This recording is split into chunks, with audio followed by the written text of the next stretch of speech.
This is no chew training spray, and you're supposed to spray it where you do not want the dog to chew. However, Sarge seems to really love it. It has become his new chew toy.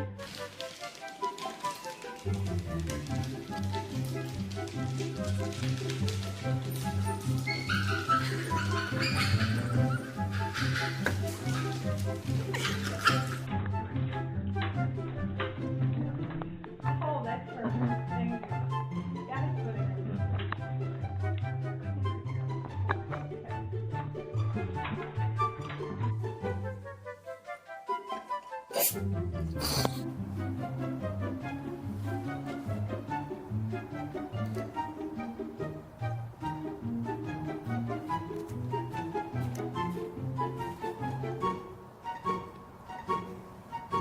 Або скамнутру штуку.